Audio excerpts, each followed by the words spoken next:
Dr. Amos Wilson.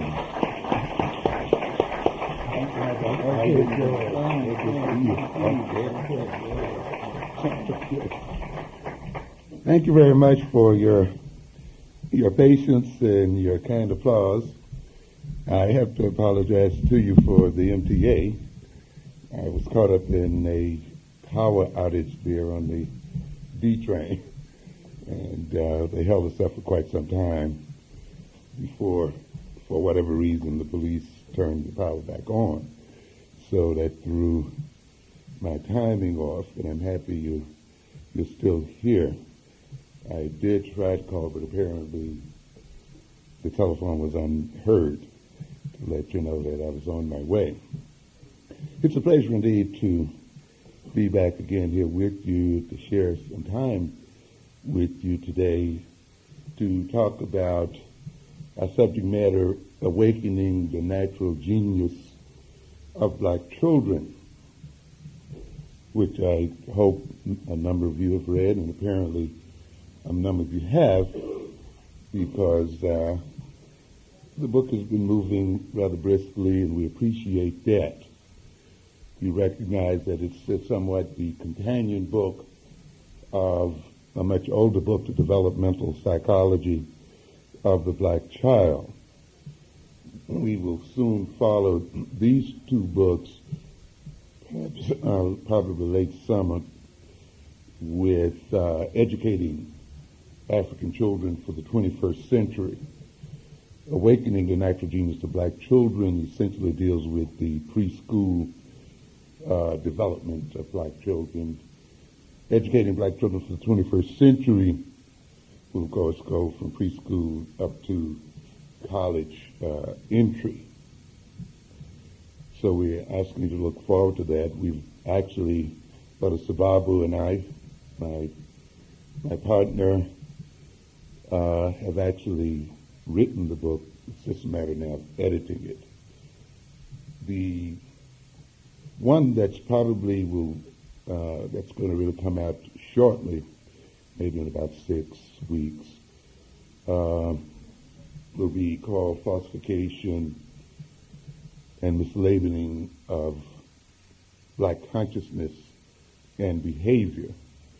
2 lectures and an appendix or an epilogue dealing with how the mythology called European history transforms the consciousness and behavior of African people. And it deals a good bit with mythology and how myth as history has concrete influences on our consciousness and on the way we move and operate in the world. History is not a mere recalling of past events.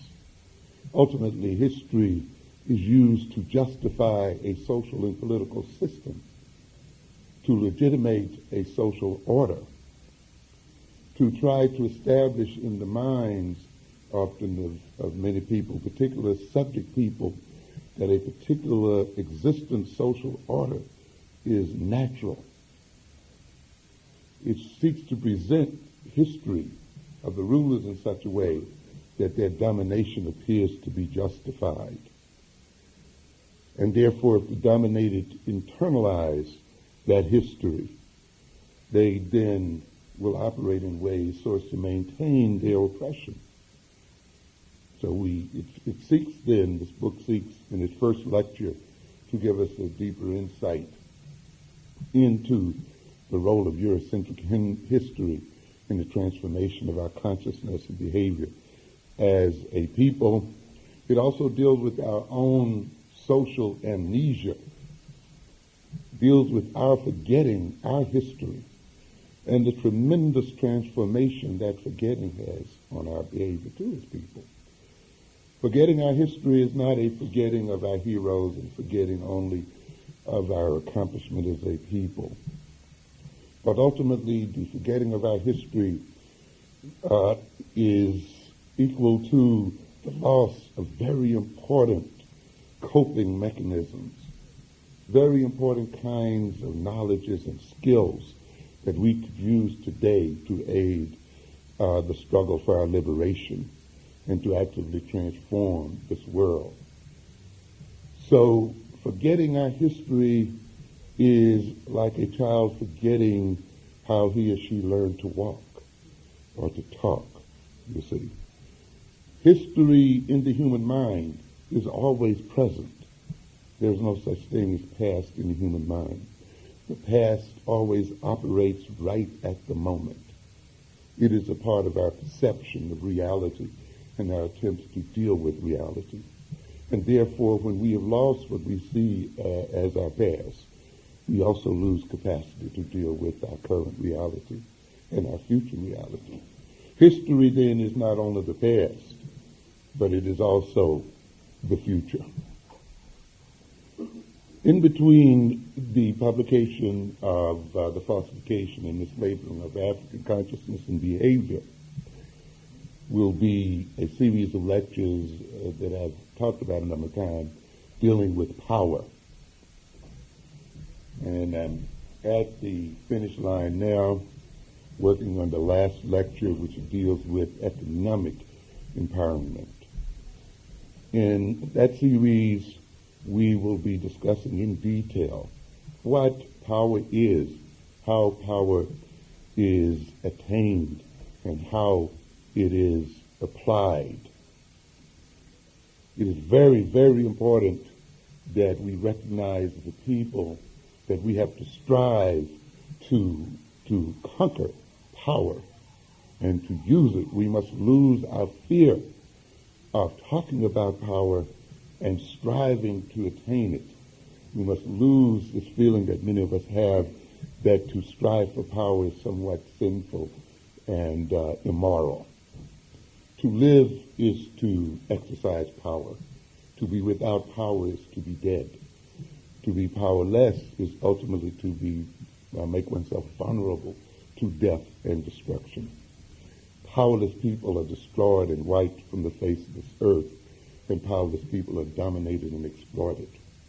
If we then want to end our domination and exploitation, we must develop power to prevent those who would exploit us and dominate us from doing so. Consequently, then, we must study power, and moreover, we must develop it. So we will be discussing at length power in its development and its use, and we are going to examine what powers we as African people have available to us. To a great extent, the subject matter that we will cover today has to do with power, because intelligence is power, genius is power. And it is going to take African genius for us to get the kind of power we need to exercise our influence in the world on our own behalf as people. In order for us to exercise the necessary power in our own behalf, we must awaken the sleeping intellectual giant that lies within our breast and within our minds as people. Some people looking at this book, Awakening the Natural Genius of Black Children, sort of probably think of it as a type of oxymoron, you know. That is the sort of joining together of two diametrically opposed ideas, like sort of saying the false truth. You see, so for some people, natural genius and black people doesn't seem to go together. And some of us have a difficult time probably dealing with those two concepts all in one sentence.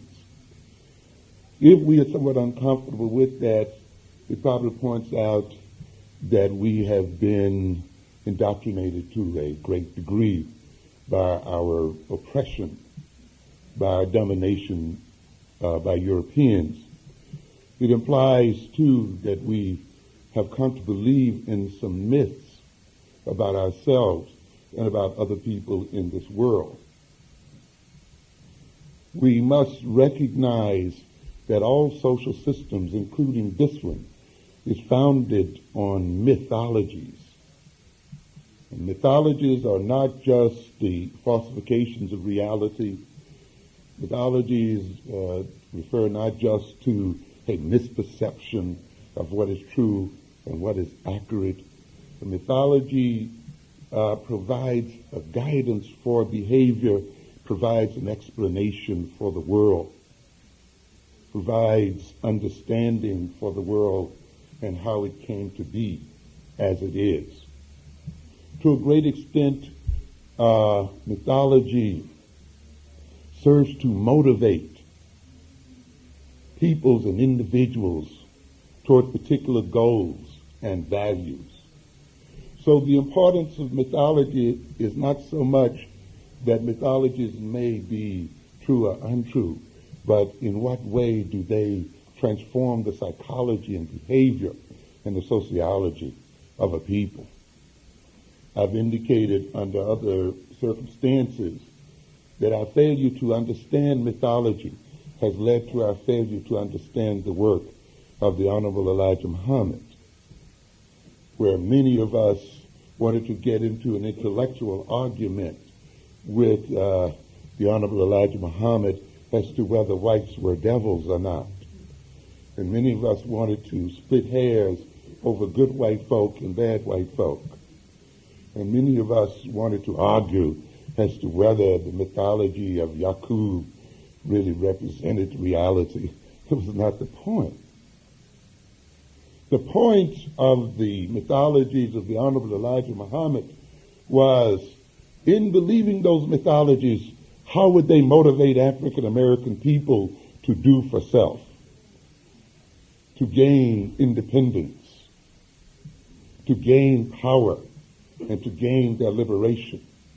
How would it detach us from our obsession with Europeans and things Europeans, the consumption of which helps to maintain the very power that oppresses us?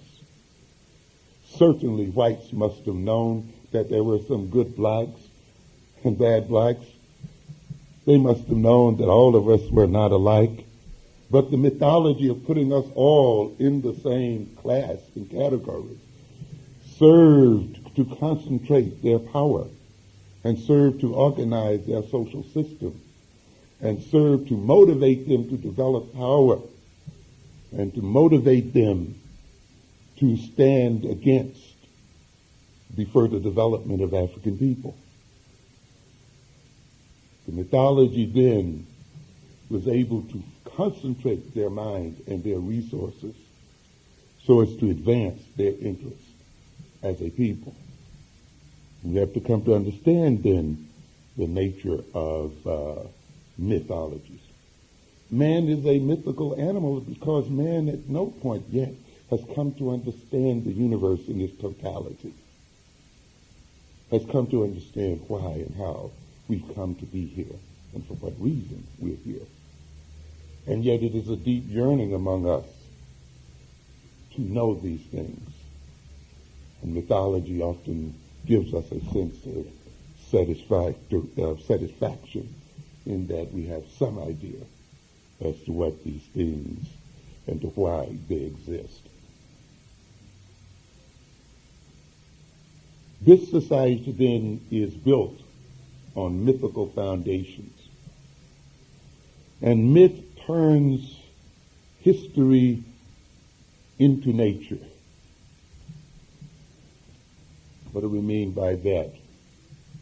Many of us who are ignorant of world history, many of us who are ignorant of African history, whose knowledge of history started with the study of Eurocentric history books, and whose knowledge of history started with our own birth and experience here, have come to believe perhaps that the white man has always ruled the world, and therefore he always will. We have not recognized that the white man's domination of the world is but an instant in the long history of mankind. Yet the white man has used that short instance of his domination of us and turned it into a mythology to indicate that he by nature is destined to rule over us, even though he has never ruled over us for any great period of time compared to our own history. But those who lack a knowledge of history will be deceived by the mythology that history has generated. The political and often what passes for scientific philosophy of a culture serve a mythic function. They serve a mythic function when they maintain that a particular social order is natural and reflects the nature of things as they truly are, as are ought to be. In other words, the European tries to convince us that as he dominates today, his domination represents the natural order of things and the way things ought to be. And therefore, he converts his short history of domination into a theory of nature and tries to convince us then that we are naturally subordinates in that history. The underlying assumption of white supremacy is that the right of whites to dominate blacks is natural because blacks are by nature believed to be inferior to whites. Thus, the social order of white supremacy is considered to be legitimate by its perpetrators and all too often by its African subjects when it is believed to reflect or comply with natural order. This belief that the natural order of things means that the white man must be the dominant force in the world occurs in many blacks because of our conditioned internalization of basic Eurocentric mythological dichotomies, that is, basic divisions that the Europeans have thrust upon us, with which we are all familiar.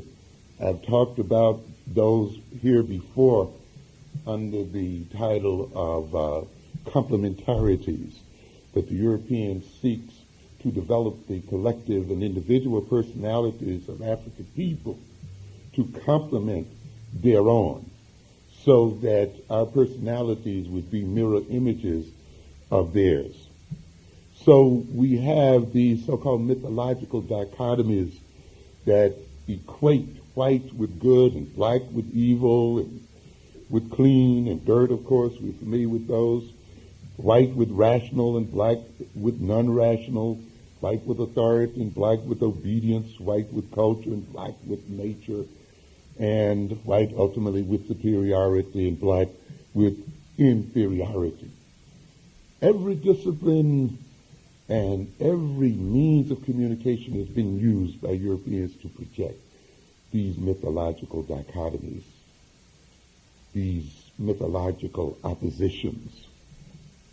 And unfortunately, because many of us are not familiar with our histories, and unfortunately because we have been so dependent on the information of Europeans, we have been conditioned to these dichotomies, and we have internalized them. Often we've internalized them not only consciously but unconsciously, and we've often internalized them when we have even tried to refute them consciously. We must recognize then that the entire mythic structure or structures on which white supremacy is based is on these kinds of presuppositions. If black people are non-rational and we are rational, if they are less intelligent and we are more intelligent, then we have the right to rule, to control, to dominate, to exploit.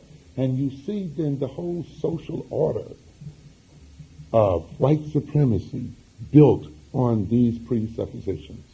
You see the segregation of housing and schools, the segregation into the inner cities, racial discrimination, job discrimination, and all of the various discriminations and injustices we talk about so much being based on these ultimate mythologies. We see these mythologies motivating the very value systems of this society and motivating its interactions with us as people and motivating its very movement into the world. These mythological dichotomies serve the function of naturalizing social differences and of justifying the distribution of social goods, services, privileges, power and prerogatives according to racial, gender, and class hierarchies. In other words, then, to the white man, because he supposedly is superior, because he's supposedly more than the black man, more should be given to him. More should be his portion of the goods and services that the society provides. The internalization of such fundamental suppositions, especially by ourselves, distorts the perception of reality, distorts our perception as African people of reality in such ways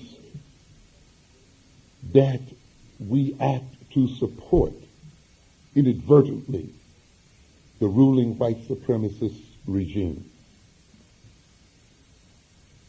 The internalization of these mythologies blinds most of us to our own intellectual potential and to the intellectual potential of our children. The belief in and the internalization of these basic racial mythologies and stereotypes lowers our expectation regarding the intelligence of our children and of our own genius as a people.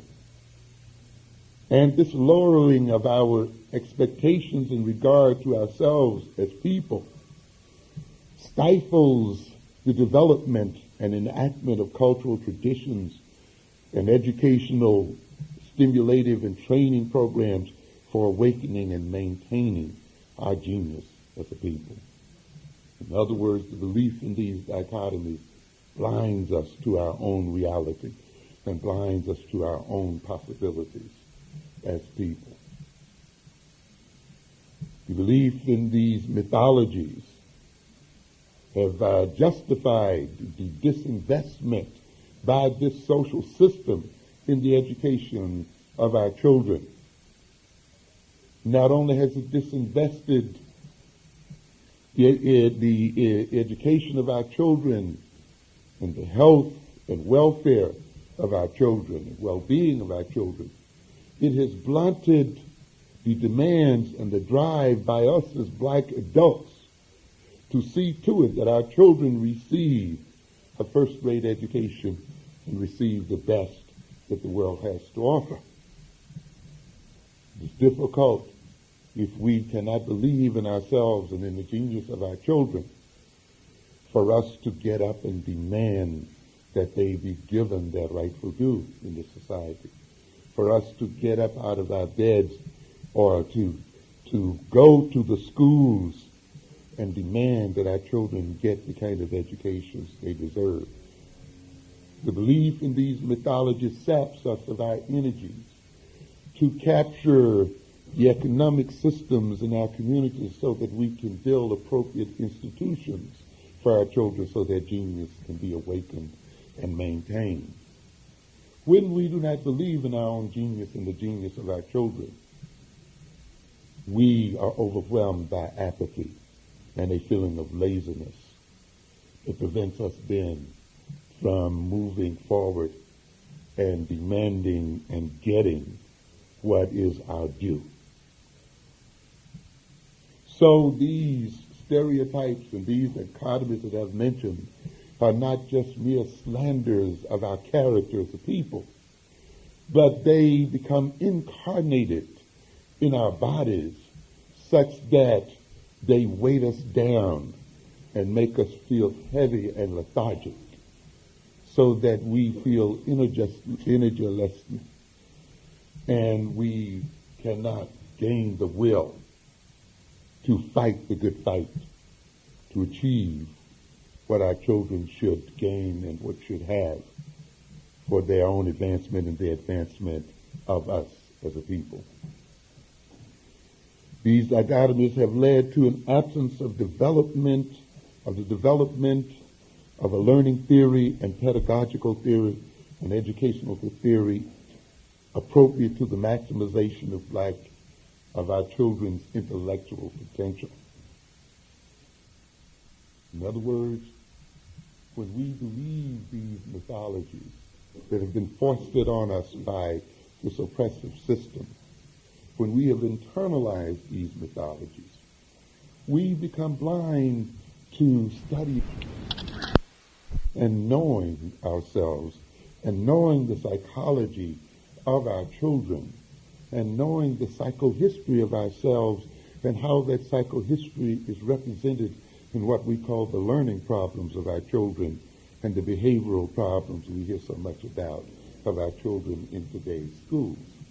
It means then that we are disenabled in our capacity to develop appropriate educational theories and theories of learning. We do not recognize that our experience here in this country and our experience around the world has transformed the way we think as African people, the way we process information, has transformed our capacities for remembering and our capacities for recalling and learning and for processing the information before our eyes and the information that is given us in the classroom. The absence of this kind of knowledge means that we have not been able to develop appropriate educational theories and appropriate theories of learning. And in the absence of developing appropriate theories of learning and theories of education, we have failed to develop appropriate pedagogical theories, that is, theories of how our children should be taught, how we should interact with them in ways as to maximize their natural genius as people. We therefore must rid ourselves of these stereotypes and of these mythologies that blinds us to ourselves. We must recognize then that these mythologies must not only be refuted intellectually, but ultimately they must be exorcised out of our very bodies and minds and consciousness as people. Even in this day of multiculturalism, the pernicious racial dichotomies are still destroying our faith in the genius of our children. The pseudoscientific mythology that intelligence, as measured by IQ, is fixed and unchangeable, still destroys our faith in our genius as people. Many of us still believe that the so-called IQ is fixed at birth and is fixed by our genes. And of course, when we look at what goes on in our educational institutions, we too readily believe that this reflects something about our natural state as African people. And yet, the facts point to different conclusions when we really look at our children. Let's look at the inherent intelligence of black children compared to that of white children. And let's look at some evidence of IQ change over time. Many of you, of course, who've read Awakening the Natural Genius of Black Children are familiar with this, and some of you, of course, are familiar with this material from the developmental psychology of the black child. But let's just review a little and look at a study done by Gibert, a study whose original intention was to see how malnutrition and other forms of social deprivation operate against the intelligence of children. Gibert's work is described by Peirce in his book, goes as follows. She, Marcel Gibert, used the famous Gazelle test for early intelligence developed at Yale University's Child Development Center. The pictures of the 48-hour child, two-day-old child, supported only by the forearms, both upright, perfect head balance and eye focus, and a marvelous intelligence shining in the face, are no more astonishing than those of the 6-week-old child. Get what we're saying here again, that the characteristics of these black children at 2 days old, at 6 or 7 weeks, these children crawled skillfully, could sit up by themselves, would sit spellbound before a mirror looking at their own images for long periods. This particular ability was not expected in the American European child before 24 weeks, that is 6 months, according to the Gazelle test. So here again, we're looking at an intellectual and psychomotor development occurring in African children some 6, 7, 8 weeks ahead of those of Europeans. Between 6 and 7 months, the Ugandan children performed the toy box retrieval test. Javert showed the infant a toy, walked across the room, put the toy in a tall box. The child leaped up, ran across the room, and retrieved the toy.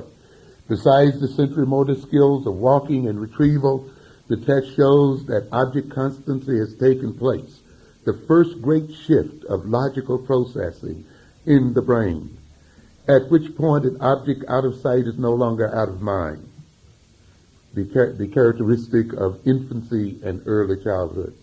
This test, successfully completed by the Ugandan children between 6 and 7 months of age, was not to be expected until somewhere between the 15th and 18th month in American and European children. There is no substitute for self-knowledge. We cannot let even the palliative statements of multiculturalism, which seeks to equate children all across cultures, blind us to our own possibilities as people. We must not let our fear of inferiority make us latch on to the idea that children are only different in their color of their skin. These kind of mythologies prevent us from knowing ourselves and from appropriately dealing with our children in terms of their development and in terms of their possibilities. This kind of study has been duplicated time and time again, not only in Africa, but in the United States and in other parts of this world. And as a number of you might know, they appear to be, the findings of these kind of studies in part appear to be connected to the melanin base of our bodies as African people. On some level, they may appear to reflect what we call in biology a theory of recapitulation, in that during the developmental sequences of the human embryo, we go through earlier evolutionary sequences. We also, in our development as an ethnic group and as a people, repeat on a certain level in our early development the developmental histories of our people. And perhaps as we see our children walking first and talking first and negotiating reality first, intellectually processing the information of this world in advance of white children and others, we may on this level may see repeated the history of African people, the first man on this earth, the first man to walk this earth, the first man to intellectually master this earth and to deal with it in terms of intellectuality and in terms of definite control and power. Let's take one other look at another study here of some Kikuyu infants. On both the mental and motor tests, the Kikuyu infants were precocious, scoring significantly higher than would be expected for American infants of the same ages. As compared with the standard score of 100 American infants, average on these tests, the average Kikuyu mental score was 108 and their average motor score 129. The Kikuyu infants bettered the standard score on 38 mental items and on 20 motor test items. They were lower than the standard on 7 of the mental test items and 2 of the motor test items. However, the researchers were under the impression that these items involved implements that are familiar to American infants but not familiar to Kikuyus. When Kikuyu infant test scores month by month were compared month by month with month-by-month scores for white infants in the United States and the United Kingdom, the Kikuyu infants performed better on both mental and motor tests throughout the 15-month period of observation than did any of these other groups. However, the superiority of their performance tapered off somewhat toward the end of that period A number of reports have suggested that sub-equatorial African infants are precocious in their motor development and possibly also in their mental development, and this study appears to confirm these reports. We'll be back to this so-called tapering off momentarily. Joubert concluded as a result of her studies that the precocity of these African children was not only in motor development, it was found in intellectual development also. It is not always realized that intellectual development is displayed very clearly in the use of the gazelle material. To take an elementary example, the child who merely looks at the cubes and then picks them up is demonstrating a series of intellectual processes, and for the building of a tower with the cubes, more complex processes are needed, in addition to the greater manual dexterity. Although most of the African children had never seen anything resembling the test material, they used it in the same way as European children that succeeded in the test earlier than those children. Their interest was lively and their personal social relations excellent. They made good contact with the tester, turning and talking, smiling, and trying in every way to communicate.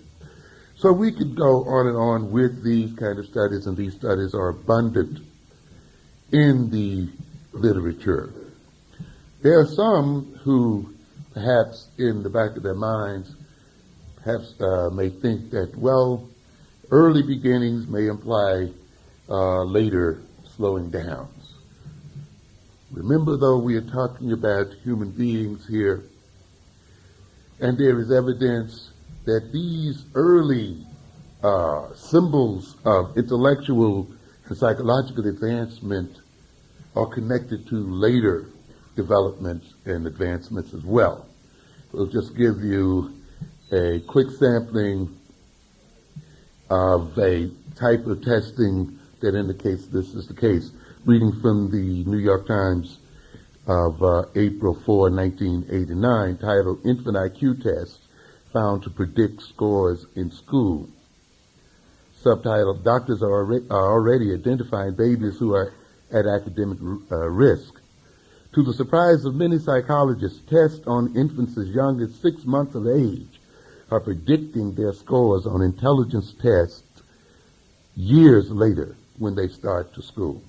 So when we talk about the early development of black children, we are not talking about then a development that by nature has to decline. I'm going to skip over a number of things here.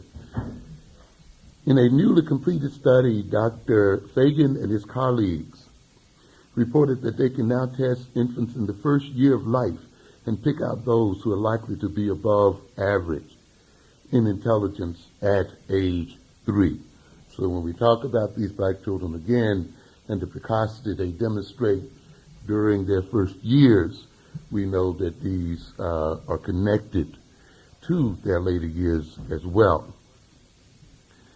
Working independently, Dr. Bornstein and Susan Rose of Albert Einstein College of Medicine in New York have found that a baby's performance at age 4 months and 6 months on tests of visual memory correlate with IQ at 4 and 6 years of age.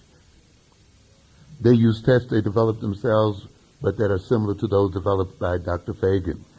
The predictions are independent of the parents' education and income group, which are also correlated with intelligence. When we talked about the toy box retrieval test, we are also talking about, in part, what would be referred to in psychology as visual memory. Dr. Rose said she is particularly intrigued by the infant tests because they indicate the visual memory, which is already linked to IQ, in later years may be fundamentally tied to the workings of the mind. Visual memory may be a central aspect of intelligence from infancy onward. So there is no reason why we should expect the precocity of our children to decline. But the question remains, if black children have this head start that I've talked about, then why is it lost at a later age? That is, why are these children often overtaken by white children in the later years, particularly as they enter into the second and third grade? I will argue, and of course we don't have time to develop this in detail here, that both the African children that we mentioned and our children enter into a new cultural ethos where at certain ages where certain abilities are reinforced and others are suppressed. In other words, when a child grows up in certain cultures, those cultures differ in the emphases and the values they put on certain abilities, certain talents. And these emphases and values then serve to reinforce certain talents while suppressing other talents. And I would argue then, on a broad scale, many of our children then enter into a cultural situation where their natural genius is repressed, particularly the academic side or the intellectual side of their genius. To a good extent, many of our African cultures are what I would call conservative relative to European culture. And I know that is an arguable point, but I think it's one that we have to consider. Even within this country, African Americans, I believe, exhibit a certain type of conservatism in values and points of view. And this conservatism is reflected in the nature and character of the intellectual genius or the like thereof of our children. Broadly speaking, we must first recognize that intelligence as measured by IQ is not necessarily a stable attribute and may vary widely with environmental changes and social economic circumstances. The major function of intelligence is to adapt the individual and a people to their social circumstances. Intelligence is a survival mechanism by means of which individuals adapt to their environmental demands and change their environment so as to maintain their own well-being. Given this view of intelligence, we should not expect then the intelligence of people coming from different cultures and backgrounds to be exact duplicates of one another. Intelligence cannot be defined purely by number or by academic success, for intelligence is not true intelligence unless it helps us to solve the problem that confronts us. I've indicated before that we've let people define our intelligence in terms of their own survival. The term we use for intelligence in this culture is an intelligence that is important to the survival of white folk. And we are measuring our children according to this intelligence. And this is why many of those that we call intelligent can only solve the problems of white folk, but not the problems of African people. So ultimately, intelligence must be directly tied to the nature of the problems that confront a people and people must not be considered truly intelligent until they're intelligent enough to resolve their own problems, not the problems of others. So we must recognize then intelligence will fluctuate according to culture and experience and background. McCall did a study of some 140 children between the ages of 2.5 up to age 17, testing their IQ at various points. What he recognized was that over half of his sample fluctuated in their measured IQ on the average of some 29 points, plus or minus, meaning that if you looked at the children's earlier scores and later scores, some of the intelligence of more than half of those children as measured by IQ showed IQ increases on the average of some 29 points, or IQ declines in this range as well. Many of them showed IQ gains of some 40 points. Some 1 out of 7 of them showed IQ gains of something like 75 points. So there can be tremendous variations in measured IQ. What is interesting about this study is that the fluctuation of the IQs of these children were correlated with fluctuation in their economic and social circumstances and fluctuations in the nature of their social environment and their home environments in general. So that those homes that where the nature of the interaction between parent and children and so forth, or the economic stresses were present, often show declines in intelligence. Another interesting sidebar, and you can do with this what you will, in the study was that girls who took on the attitudes toward life more characteristic of males showed the steadiest and steepest increases in measured IQ as well. While that may be controversial, it does point to the fact then that so-called IQ as measured intelligence can and does fluctuate with attitude, values, perceptions, and nature of environment. Not only does IQ vary according to environment in the home, according to parent-child relations and other things, but large cultural changes. Wheeler did a study of mountain white children in 1930. These children who were basically isolated from the American mainstream, isolated in areas with no paved roads, no radios, poor schools, and the like. He studied them in 1932. The average IQ was around 82. He tested them again in 1942. The average IQ had increased 11 points to 93. During the intervening time, this community had received paved roads, improved schools. The economic circumstances of the homes had changed such that basically all of the homes had radios and so forth. In other words, then, as these people were integrated into the culture, as their social and cultural circumstances were transformed, so was their measured intelligence.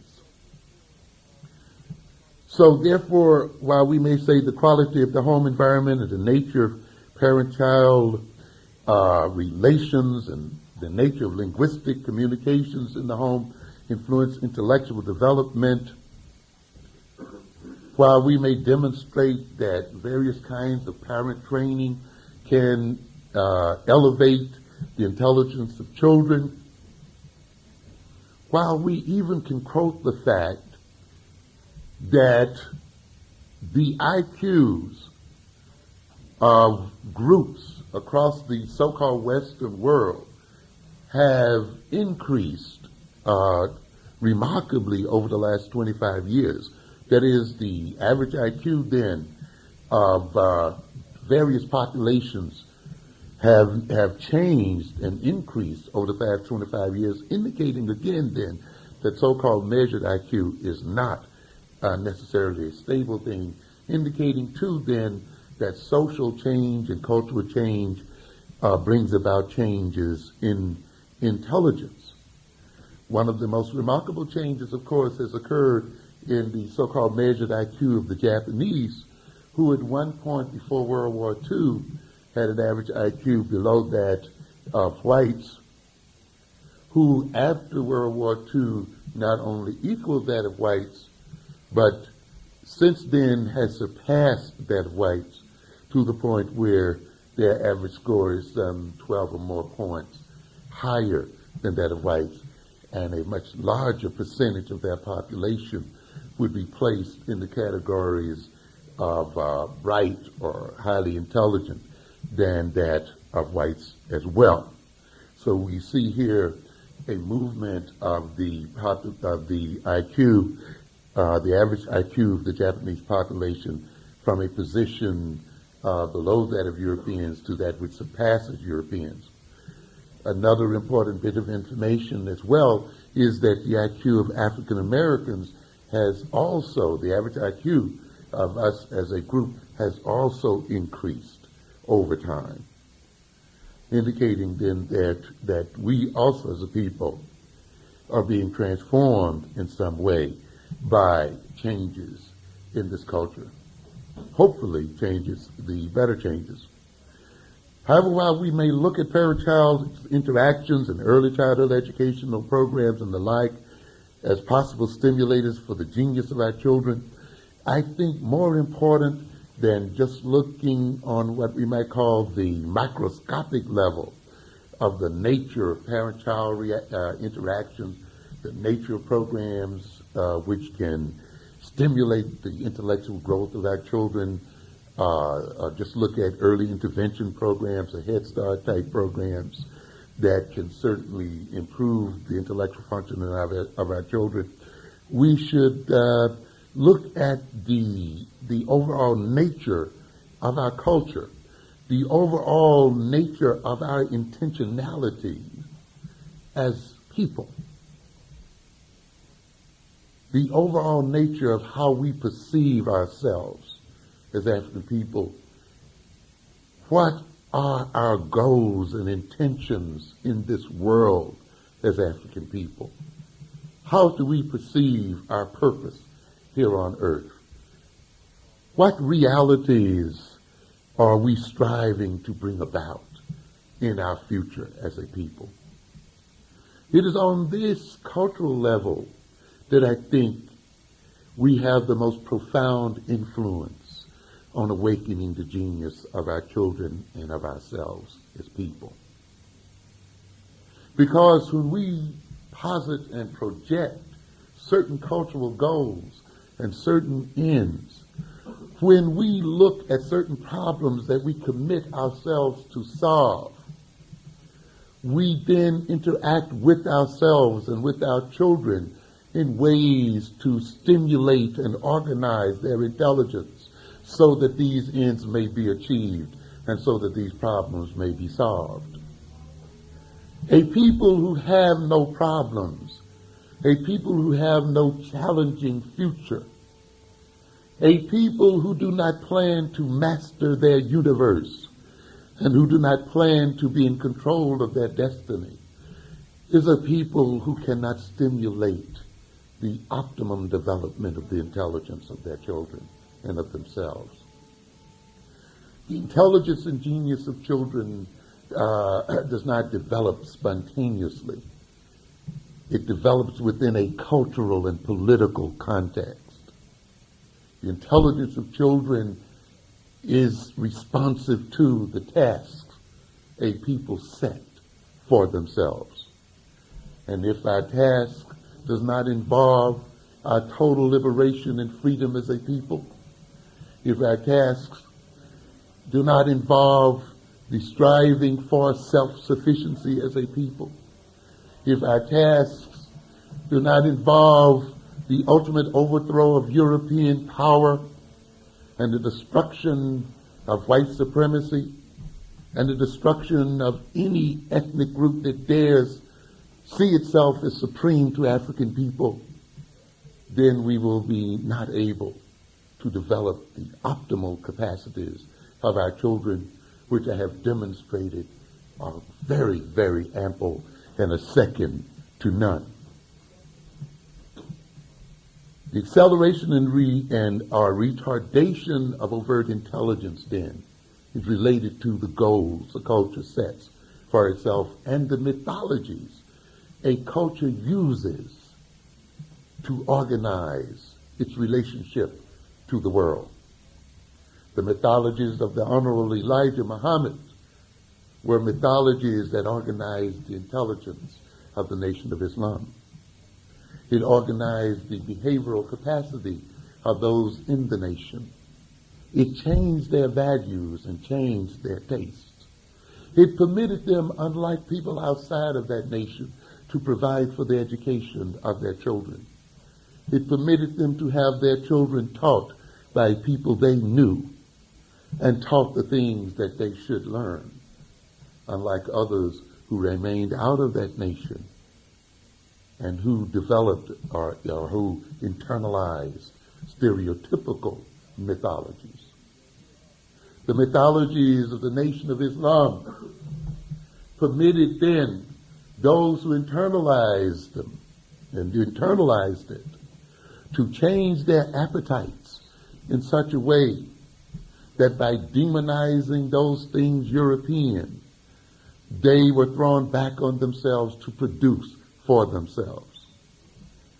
They lost their appetites for many things European, and therefore the monies they spent in gorging their appetites for things European were now saved, and the nation was able to accumulate capital to develop its own businesses and economic systems and to provide for the education of its own children. This is what happens when people organize an appropriate mythology, regardless as to whether you think it represents what you think of as reality or not. This is what happens then when those people can, by internalizing this mythology, gain control of their children and control of their minds and control of their wills. I remember when I was in college, I saw a Muslim minister, I believe Minister Shabazz, who, according to Asa Hilliard, has turned out something like half of the black PhDs in mathematics, whose basic question to blacks who would want to be PhDs in mathematics is, do you like it? Do you want to be? And if you like it and you want to be a mathematician, then we'll make you one. That determination and that capacity develops out of a mythological system, out of a system and a way of looking at the world, out of a rejection of other mythologies, particularly those mythologies that lead us to destroy and to defeat ourselves. The collective mythology and fantasies of a people represent themselves in the intellectual character of that people and of their children. Some collective fantasies and cultural attitudes and commitments accelerate or retard the development of their intellectual possibilities. We're using fantasies and mythologies a bit differently here today than perhaps you're used to. Influential social deprivations, emotional traumas, and conflicts, and individuals and groups' emotional behavioral reactions to them can lead to intellectual fixations as well as emotional fixations. We're used to psychoanalytic theories and Freudian insights, which indicates that individuals, as a result of emotional traumas, can become fixated at early stages of development and exhibit even in their adult behavior, immaturities, implying that they have not grown beyond certain stages in their lives, that they became fixated at certain stages in their lives by emotional trauma, by emotional and social deprivations. A similar thing can be said about people, but a similar thing can also be said about intellectuality, that a people can be intellectually fixated by emotional experiences and social deprivations as well, so that their intellectual genius, their academic genius, can literally then be stunted at earlier ages of development. These fixations then, based on emotional traumas, in turn can lead to intellectual underdevelopment, particularly when our reactions to these social deprivations and to these emotional traumas lead us to use anti-intellectual and non-intellectual approaches to solving the important problems in our lives. One of the most prevalent reactions to social deprivation and emotional pain is what I call the compensatory production of fantasies, where as a result of trying to deal with social deprivation and emotional pain, we create compensating fantasies and wishful thinking, both on the individual level and on the collective level. And then we use such fantasies to determine our social goals, values, and lifestyle, all of which then influence the nature and development of our intelligence. Childhood is the golden age of fantasy, and we see children as somewhat as creatures of fantasy. And we perceive in development as a sort of the yielding of childish fantasies to the realities of young adulthood and the realities of developmental maturity. But this kind of development is not as straightforward and accurate as we would think and as it first appears to be. We must recognize that fantasies and our tendencies to indulge them remain with us throughout life. Fantasies are not the things merely of children and exclusively of children, but are the things of adults. They remain as human characteristics throughout life, unconsciously and semi-consciously impose direction on our lives. That is, we still as adults at this very moment operate according to fantasies, some which were created in childhood, some which we are currently created. Secondly, because developmental maturity in some important areas of life, at least, is rarely fully achieved. For a number of negative reasons, immature, irrational, and non-rational fantasies may continue to dominate our lives as people. We rarely develop in a fully whole sense of the word. Despite our advancement in a number of areas of our lives and our maturity in a number of areas of our lives, we can all find some infantileness somewhere in our personalities, where we have, in a sense, been fixated by various experiences. When this is the case, that is, when childish, wish-fulfilling fantasies predominate in the adult consciousness, then there's relatively little inadequate or maladaptive growth in the affected areas of human behavior.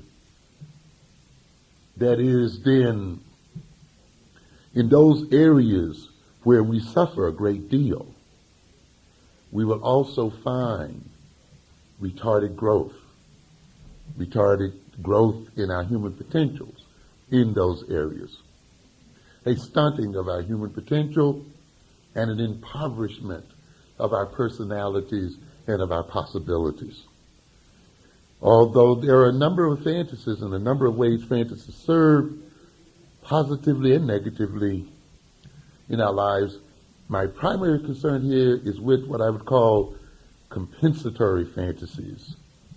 Because I believe it is these types of fantasies, these fantasies that we create to compensate for our psychological pain and our psychological and social deprivations, which retard and addle our natural genius as a people.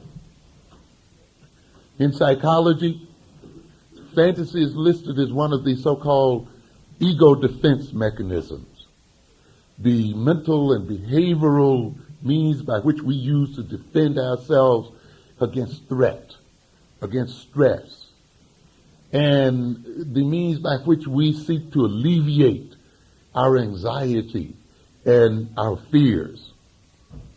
The interesting thing about these so-called ego defense mechanisms is the means by which they achieve these ends. These objectives are achieved mainly by our denial and distortion of reality,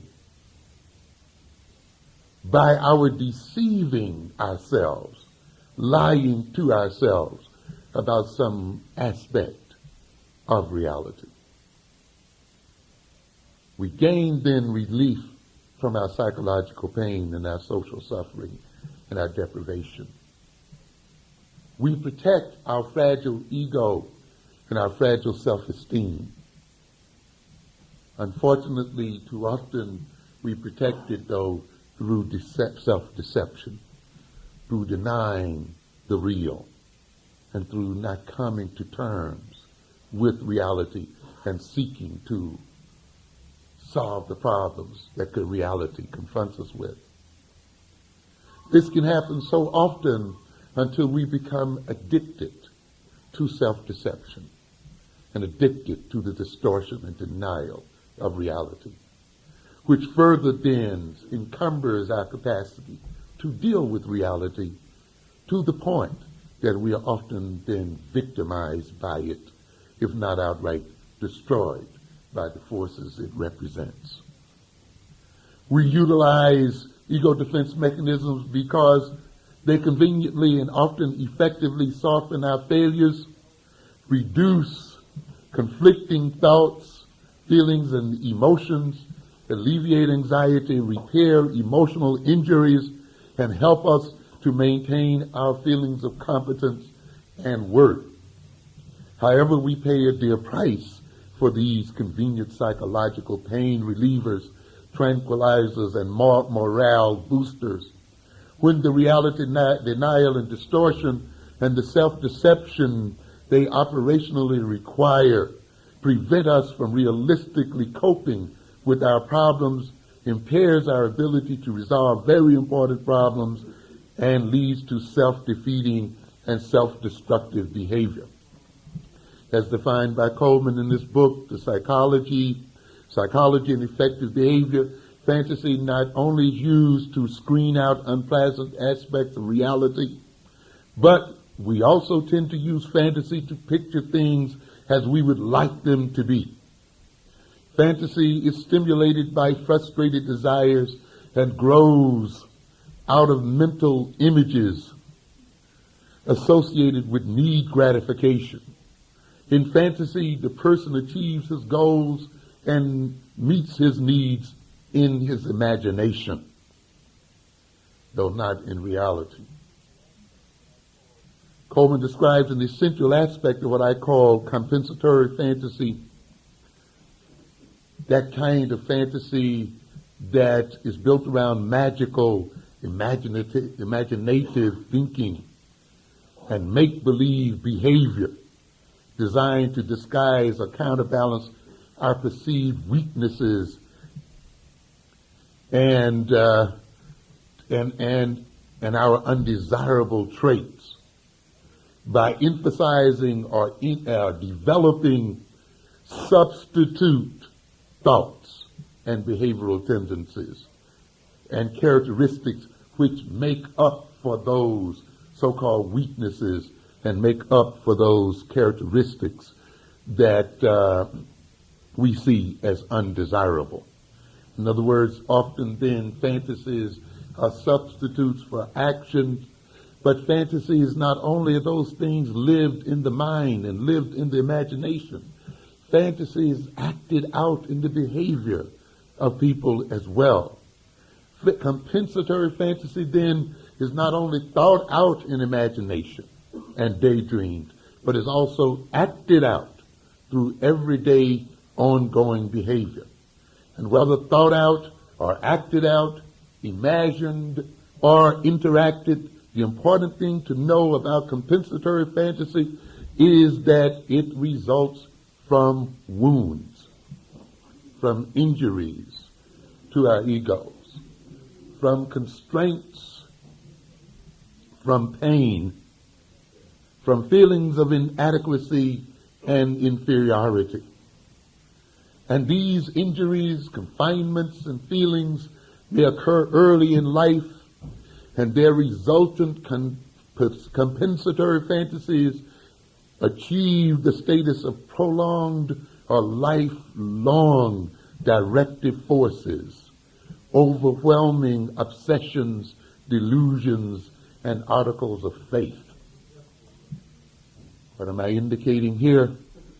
I'm indicating that our early pains and social deprivations, the wounds to our egos, our separations from our African selves and our African consciousness and identity, from our African culture, the wounds visited on our egos by the scandalizing of our character as a people by the white supremacist establishment, often provokes us to engage in compensatory fantasies and imaginings and behavior. And these reactionary fantasies often become lifelong forces in our minds and in our bodies and continue to shape our behavior literally from the cradle to the grave. Not only then as individuals, but also as a people. Consequently, they become instruments, modes of perceiving reality. In other words, the reactionary and compensatory fantasies that we evoke in order to soothe our pain often then transforms our vision and transforms our perception of reality and of ourselves. They then engage us in futile and vain attempts to translate hard reality into fantasy images.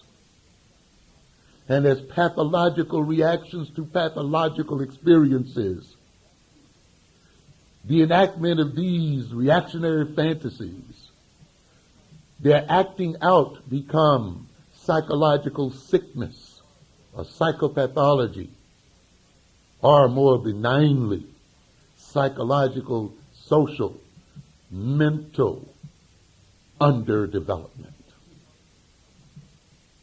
The internalized mythologies of white supremacy and the injuries it visits upon our collective ego as African people, the constraints and restrictions it places on our potentials and possibilities, along with our reactionary defensive posturings in response to these attacks and shacklings of our humanity, give rise and sustenance to the self-defeating, self-destructive, unliberating, anti-growth fantasies which characterizes too much of our lives today. These compensatory fantasies may assume various forms, and there are many forms that are prevalent today in the African American community. And in the light of our time, do not have time to go through many of them, but a few I will mention. One, of course, I will call the assimilationist fantasy. In this fantasy, we surrender our identity and culture in order to merge with the alleged superior whites, to incorporate ourselves in whites so as to achieve the illusion of omnipotence, wholeness, and completeness, to inflate our wounded egos through incorporation and through surrender and becoming one with our godlike ideal, the white supremacist male. This fantasy feeds the need for the wounded African to feel whole and connected, to feel omnipotent, fulfilled, loved, embraced, and encompassed. And we see this kind of fantasy operating in the very Supreme Court decisions that we celebrate so much. In the 1954 Supreme Court decision that was in part based on the idea that African children must assimilate with white children and African people must assimilate with European people and must assimilate with their enemies if they will come to perceive themselves as fully human and as whole human beings. And that African man and African woman and child is not complete until they are loved and accepted by their exploiters and abusers. And we have seen a whole generation of African people and African leadership pursue this fantasy and try to turn the whole hard nature of racist reality into the fantasy images of assimilation. This fantasy, as we should have known from the start, was doomed to failure. The very foundation and domination is founded on maintaining the subordination of African people. Was founded on the colonizing and the enslavement of African people. And therefore, for us to merge with it, if it were even possible, would mean that what we are seeking to merge with would have evaporated, because its very nature is founded upon our subordination as a people.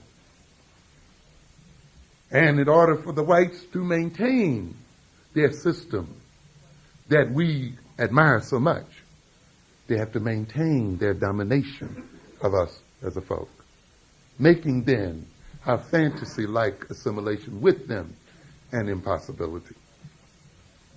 Another fantasy I call the retreatist or escapist fantasy. In this instance, the white mythological stereotypes of blacks are internalized and identified with by us. And for many of us, then, the value ideals of white society and Eurocentric society are inverted and perverted. This fantasy, so prevalent in many of our youth today, includes the pursuit of immediate short-sighted gratification, obsessions with music, clothes, outrageous mannerisms. It identifies freedom with consumption of faddish and luxury items, with wanton sexuality, pointless socializing, the ingestion of euphoriants, sedatives, and other painkillers, malt liquor, beer, and whiskey, the driving of fast, sporty cars, and the obsessive watching of televised ball games and violent dramas. This fantasy, too, is doomed to ultimate failure for reasons that should be all too obvious. So you're not going to challenge European man. And I see the cowardice on these subway trains as I ride every day, as young men and young black men have given up their prerogatives as males, which is to challenge the white male and to destroy his dominance in this world. where young men have lost faith in their genius and in their capacities as warriors and in their capacities to do for self, and retreated into a bobbing of heads to music all day and all night long, and into being hypnotized by rhythm and rap, and into a culture of sadomasochism. We see too many now crawled up into themselves, caught up in fantasies of having buku women, making great rap rhymes and big money and throwing balls at hoops and running into each other on football fields and singing and therefore achieving something in life while leaving the people behind and leaving African people enshackled by European dominance. A third fantasy I refer to sort of as the transcendental fantasy. It is also retreatist and escapist. This fantasy involves making oneself sufficient unto itself, abstracting oneself to become spirit, disembodied mind, becoming so perfect in body and mind and spirit as to become invulnerable to the everyday struggles and crises of life, to transcend and be above the everyday struggles of our people. A fantasy that's caught up in hope, in keeping hope alive, the hope for social and psychological change of white supremacists, the hope that through some spiritual or supernatural intervention, our oppression will end either with our own supremacy or incorporation in some egalitarian brotherhood of man. So we see so many of those thinking if they only eat right,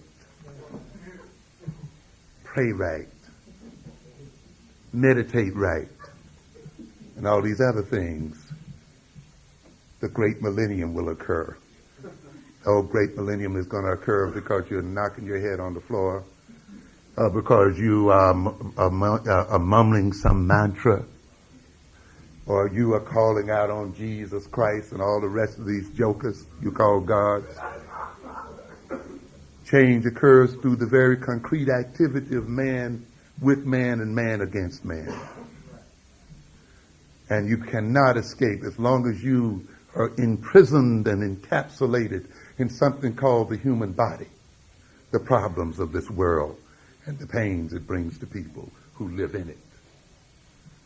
So the idea that you are somehow going to find some beatific state, some God consciousness that would allow you to escape from the realities of the African world is also doomed to fail you as well. It means as long as you're caught up in these apocalyptic and eschatological kinds of fantasies, the longer our people remain oppressed. And the more difficult it is for you to achieve even your own desired spirituality. Because nothing is as dispiriting as is oppression. Generally, then, fantasy constructions are formed under the pressure of strong feelings and by defenses aimed to deal with conflicts inherent in psychological growth. The internal impetus to create a fantasy, whether expressed overtly or covertly, to the person's efforts in this way, refer to the person's efforts in this way to alter intolerable limitations and frustrations in the reality situation, or defend himself against the anxieties aroused by aggressive conflicts. But there are other types of fantasies that you can see when I talk about fantasies and mythologies. I am not talking about them solely as negative forces, but fantasies can be very positive forces in life. Particularly when those fantasies motivate us to actively engage life itself, to actually adapt to the requirements of reality and to adapt reality to our own requirements in realistic terms, and to achieve mastery by our creative activity and our capacity to cooperate together as men and women and as a people. Fantasies then may be healthy in the sense that they serve as symbols which seek a clear and definite goal. They strive to distinguish or lay hold of a certain line of future psychological, social, political, and economic development. The fantasy, as some would call it, of African nation building, of the development of a global African political and economic system, the fantasy of bringing into reality the fruition of a Pan-African world, is that kind of fantasy that elevates intelligence, that places demands on intelligence, that transforms our relationships one with the other in such a way as to stimulate the very best that is within us as people. It lays down worthy goals, and it instructs us as to how we should develop our character and develop ourselves as individuals, as people, as communities, as nations, to achieve those goals. It means then that we will establish an African-centered education, an African-centered form of socialization of our children. Because at the center of an African-centered education, of course, is the advancement of the interests of African people, of providing for the future security of African people and enhancing the quality of life of African people. And in achieving these goals, overthrowing white supremacy and overthrowing or retarding or preventing the incursion of other ethnic groups who would destroy our autonomy and our liberty as people. When we set these goals as the major aims of our people, and when we set their achievement as the major problems to be solved by our people, then these problems will help to shape the character of our minds and the character of our behavior as people. They will shape the experiences that we provide for our children. They will shape their intelligence. We will ask ourselves, in accordance to these problems, to these goals and to these values, what kind of people must we become in order to bring our dreams into reality and to achieve the goals we must achieve if we are to survive as people? What kind of institutions must we build and operate if we are to become the kinds of people we must become? What kinds of social experiences and educational experiences must we provide our children so that they may become the adults we need them to become in order to achieve the goals we need to achieve? And when should these experiences occur in the lives of our children so that they may maximize their potentials and their natural genius? You see, a theory of African-centered education matches the educational and socializing experiences of our children with their developmental milestones, which we have shown earlier are unique to themselves. And therefore, an African-centered education is based on the developmental psychology of African children, is founded on the psychological history of African people, and is designed to fulfill the needs for bringing into reality our African destiny as a people. If we are to achieve these things, then we must confront our fears. We must control our reaction to these fears in ways that promote our development rather than retard them. We must lose our fear of knowledge, which to a great extent is based on our fear of ourselves. Our fear of knowing, our fears of knowing reality, of probing reality, of mastering reality, even being at one with it and in harmony with it, is connected to our fears of getting to know ourselves, who we are, what we are. We can understand that because the stereotyping of ourselves by the white supremacist establishment has associated what we think of as ourselves and our African heritage with fearful images, fearful experiences, and therefore we shrink from them. We have been given the white culture and white people as ego ideals, and therefore too many of us have striven to imitate those ideals, as I said earlier, to merge with those ideas, which then has forced us to reject and throw away our African identity and consciousness and ideals. And we can all the more reject these ideals if they are associated with unpleasant experiences, unpleasant symbols, and other things. We then move away from ourselves in terms of fear. And our lives then are not determined by positive motives, but by negative motives, the negative motives of avoidance and escape.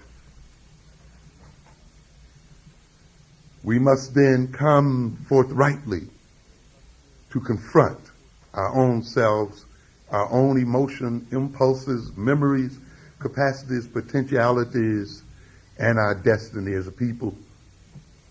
We must confront our fear of getting to know ourselves, to master ourselves, and ultimately to master our universe. This fear of knowledge, which to a good extent is related to the underdevelopment of our intellectual capacities, is derivative of our need to defend ourselves from overexposure to degrading experiences, to knowledge that could cause us not to feel good about ourselves, to feel inferior, and to feel shameful. Our fear of knowledge, of failure, our avoidance of the pains and dangers of knowing retards our range of growth as persons and as a people, and prevents us from discovering and developing our best side, our talents, highest potentials, and creativeness. Even in discovering them, we may deny them and struggle against our own greatness. Certainly the challenging of the Eurocentric political economic behemoth and monster, certainly making a commitment to the overthrow of white supremacy, certainly the development of African people to be a people among people, to be the equals or superiors to not only the Europeans, but to the Japanese and to any other ethnic group on this earth, must fill us with a bit of fear. But we must face that fear. We must embrace it. We must overcome it. We must see that we are bigger than it. And in recognizing this fear, we unleash our potential as people on all fronts. And we then begin to crystallize and bring into reality the natural genius that is ours. The mythologies of white supremacy has made too many of us feel that knowledge and techniques are things reserved for a few special people, especially for whites, for the gods. We note this when we witness our youth chiding their peers for their acting like white boys, nerds, fags, when some of them may show a penchant for reading, studying, pursuing academic excellence, for pursuing knowledge. In this instance, then, our youth become allies to our oppressors, and in a sense, preempt the oppressors' crushing of our spirit and of our genius by their own infantile and youthful depredations. This idea that knowledge and the power which comes from knowledge is reserved for whites or Japanese or Chinese or others is demonstrated in our fear to be godlike as people. It reflects our internalization of the white man's perception of the black man's pursuit and mastery of knowledge as a form of anti-white aggression, as insubordination and insurrection. Too many of us perhaps remember when to be a smart nigger, to be an uppity nigger, was a prelude to being lynched. Too many of us then have learned that lesson so well, and in a way have forgotten it and pushed it into our subconscious until we ourselves now dislike a smart nigger and want to lynch him. However, if we are to overcome, we must confront and overcome our fears of the dangers and responsibilities and duties that come with the discovery and development of our great talents. We must reject out of hand our Eurocentrically conditioned tendency to identify intelligence and whiteness, to feel that to probe to such, to be curious, to affirm, to discover and to use knowledge and technique, to feel as if it is emasculating, as defeminizing, as non-black. We must also lose our fear that in challenging our oppressors, in tenaciously developing our intelligence and searching out the truth, in boldly asserting ourselves in areas once thought the exclusive preserve of white males will bring down their wrath on our heads. We must face that this is a battle to the death. We will not be saved by retreat and by escape. I find it tragic as I move across university campuses what little lack of knowledge our students have of what is really occurring in this world, and how in the pursuit of their degrees they are chasing a world that no longer exists, and how we have a community filled with motivators who tell our people that they can be what they want to be. Dare to live your dream, which is often nothing but the American dream, without recognizing that these dreams and these darings can only be realized within a particular kind of social and political structure. That one just does not make success by merely dreaming. There must exist a social system in which this success is to occur. And the dreams that too many of our people are trying to live are no longer founded on social reality. The tremendous political and economical restructurings that are going on in this world will boggle your mind. If you look at what is going on in this country and in the world, you will recognize that we as African people are face to face with obsolescence and possible destruction. I wish I had time to talk to you today about a subject matter that I will cover in the book on power, about the things that are going on in the U.S. economy and in the world economy, where workers now are defined as disposable, where workers are called contingent workers, where workers will be leased from one company to the other, where the re-engineering of the workplace implies that this nation may have to rid itself of some 25 million jobs in an economy of 90 million employed people.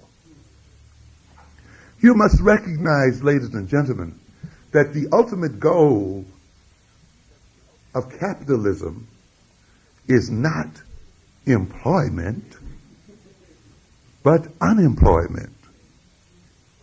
The ideal capitalist structure, which strives for efficiency, and efficiency as simply defined as doing the most with what? The least, ultimately means then, in the glory land of capitalism, there will not be one person working or employed, and yet the system will continue to do what? Produce. This is where capitalism inherently moves toward. Not necessarily the expansion of employment, but it's shrinking. This is one of the reasons why then you hear about downsizing, shrinking the workforce, automation, re-engineering, virtual corporations, and all of these other things that are occurring, such that there has been a tremendous increase in the productivity of this country without a corresponding increase in the employment of people. And this is the kind of recession from which this nation is seeking to recover. That for the first time in this history, so-called white-collar workers and middle management workers are being put out to pasture. For in this history now, this country is importing Asian engineers and firing not black engineers, because there are not that many, white engineers. Where its engineering work and its research and development work is being shipped out to other nations and other people. We must recognize then the danger that we confront as African American people. But then, on the whole, the African continent is in a similar position. As a matter of fact, the conditions of African people in America parallel the conditions of African people the world over. And if African people are becoming obsolete and useless in the American social and political and economic system, African people in the world are becoming obsolete in a world economy. And as that world economy grows, and as it demands more resources, we will not see other nations sit and watch what they view as useless Africans and obsolete Africans, whether in America or in the African continent or in the African diaspora itself. They will not sit by and see us occupy valuable space and land any more than they were prepared to sit by and watch the Native American occupy valuable land. When those Arabs in North Africa run up against the scarcity of water, they are not going to hesitate to go right into sub-Saharan Africa to gain levis rum, or living room, for their own populations. And I don't care if you're a Muslim, because there's a difference between being an Arab and a Muslim. And when people are up against the wall and they need additional resources and water and other vital resources, whether you belong to the same church and sit in the same pew will not matter. If you have it, they will take it. If you have not the means to defend yourself and have not the means to protect your own survival as a people, we will then be counted as one of the races that used to be. That means then we must transform our fantasies. We must transform our mythologies.